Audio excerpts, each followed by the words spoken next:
Hi friends, இன்னைக்கு நம்ம சேனலில் நம்ம பார்க்க போகிறது எல்லாருக்குமே ரொம்ப பிடிச்ச வெஜிடபிள் கட்லெட் எப்படி செய்யறதுன்னு பார்க்கலாம். இப்போ நம்ம ஒரு பேன் வச்சுருக்கோம். அதில் ஒரு 2 டேபிள் ஸ்பூன் அளவுக்கு ஆயில் ஆட் பண்ணிக்கோங்க. ஆயில் சூடானதுக்கப்புறமா நம்ம பெரிய வெங்காயம், ஒரு மீடியம் சைஸ் பெரிய வெங்காயம் சாப் பண்ணி வச்சுருக்கோம், அதை ஆட் பண்ணிக்கலாம். ஆட் பண்ணிட்டு நல்லா ஃப்ரை பண்ணிக்கோங்க. கொஞ்சம் கோல்டன் ப்ரௌன் கலர் வர வரைக்கும் ஃப்ரை பண்ணிக்கோங்க. இப்போ பாருங்கள், வெங்காயம் ஒரு 80% நல்லா குக் ஆகிடுச்சு. இந்த டைமில் ஜிஞ்சர் கார்லிக் பேஸ்ட் ஒரு டேபிள் ஸ்பூன் அளவுக்கு வச்சுருக்கோம், அதையும் ஆட் பண்ணிக்கலாம். ஆட் பண்ணிட்டு நல்லா கொஞ்சம் பச்சை வாசம் போகிற அளவுக்கு ஒரு 2 மினிட்ஸ் வதக்கிக்கோங்க. இதெல்லாமே சேர்ந்து நல்லா ஃப்ரை ஆகிடுச்சு. இந்த டைமில் நம்ம பச்சை மிளகாய், ஒரு 2 பச்சை மிளகாய் இந்த மாதிரி ஸ்லைஸ் பண்ணி வச்சுருக்கோம், அதை ஆட் பண்ணிக்கலாம்.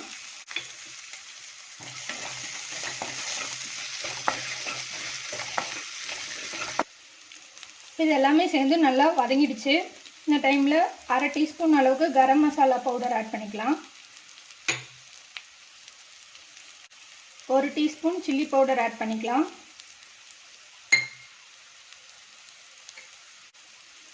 கால் டீஸ்பூன் அளவுக்கு மஞ்சள்தூள் ஆட் பண்ணிக்கலாம்.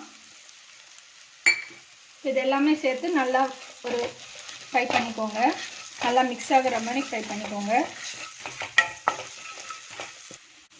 இதெல்லாம் மசாலாஸ்லாம் நல்லா மிக்ஸ் ஆகிடுச்சு. இந்த டைமில் நம்ம கேரட், பீன்ஸ், பட்டாணி 3 வேவிச்சு வச்சுருக்கோம், அதை ஆட் பண்ணிக்கலாம். ஆட் பண்ணிட்டு இந்த மசாலாவோட நல்லா இதையும் மிக்ஸ் பண்ணிக்கோங்க. மிக்ஸ் பண்ணும்போது சால்ட் கொஞ்சம் ஆட் பண்ணிக்கோங்க. இந்த டிஷ்க்கு தேவையான அளவுக்கு சால்ட் ஆட் பண்ணிக்கோங்க.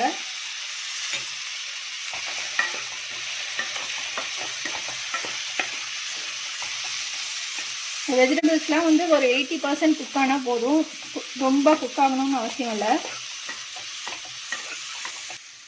இப்போ இந்த வெஜிடபிள்ஸ்லாம் நல்லா இந்த மசாலோட கோட் ஆகிடுச்சு.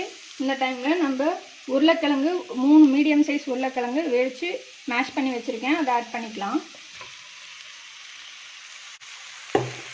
ஆட் பண்ணிட்டு இந்த வெஜிடபிள்ஸோட மிக்ஸ் ஆகிற மாதிரி நல்லா மிக்ஸ் பண்ணிக்கோங்க.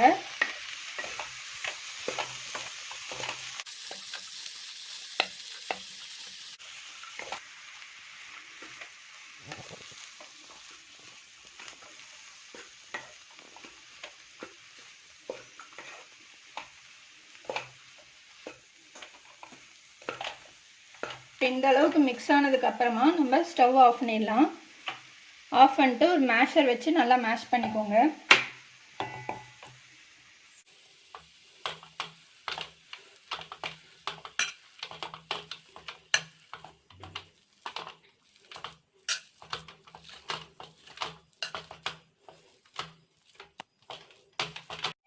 இந்த அளவுக்கு நல்லா மேஷ் பண்ணதுக்கு அப்புறமா இதில் 1/4 டீஸ்பூன் அளவுக்கு நம்ம பெப்பர் பவுடர் ஆட் பண்ணிக்கலாம். கொத்தமல்லி தழை கொஞ்சமாக ஆட் பண்ணிக்கலாம். ஆட் பண்ணிட்டு இதோட நல்லா கிளறி விட்டுருங்க.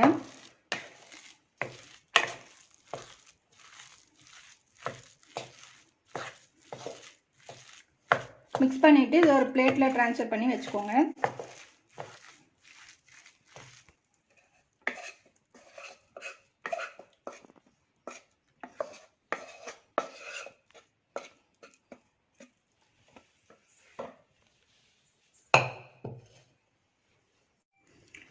இப்போ மேலே கோட்டிங்க்காக நம்ம மைதா மாவு ஒரு 1/2 கப் அளவுக்கு எடுத்து வச்சுருக்கேன். அதில் கொஞ்சமாக தண்ணி ஊற்றி ஒரு பேஸ்ட் மாதிரி ரெடி பண்ணிக்கோங்க.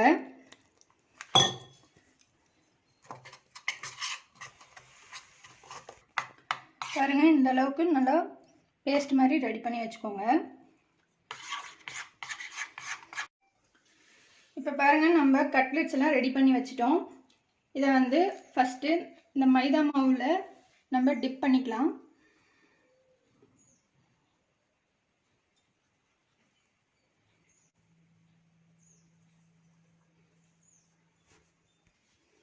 இப்போ பிரெட் க்ரம்ஸில் போட்டு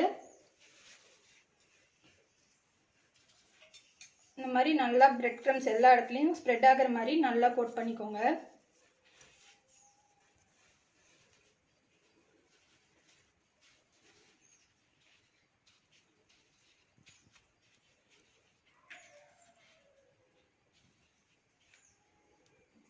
இந்த மாதிரி கோட் பண்ணதுக்கப்புறமா ஷாலோ ஃப்ரை பண்ண போகிறோம். இதை எண்ணெய் லைட்டாக சூடாயிருக்கு, இதில் நம்ம போட்டுடலாம். அதை இதே மாதிரி எல்லா கட்லெட்ஸும் பண்ணிக்கோங்க.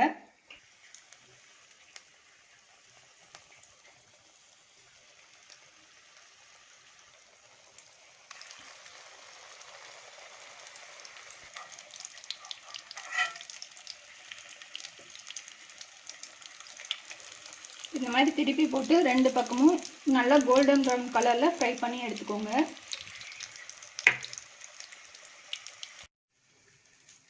பாருங்கள், நம்ம கட்லெட்ஸ்லாம் சூப்பராக ரெடி ஆகிடுச்சு. இதை வந்து கெச்சப்போடு சர்வ் பண்ணிங்கன்னா சூப்பராக இருக்கும். டீ டைம் ஸ்நாக்ஸாகவும் யூஸ் பண்ணிக்கலாம், இல்லை நீங்கள் இதை வச்சு பர்கரும் பண்ணி சாப்பிட்லாம், நல்லாயிருக்கும். இந்த ஒரு இன்ட்ரெஸ்டிங்கான வீடியோவில் மறுபடியும் நம்ம மீட் பண்ணலாம். தேங்க்யூ.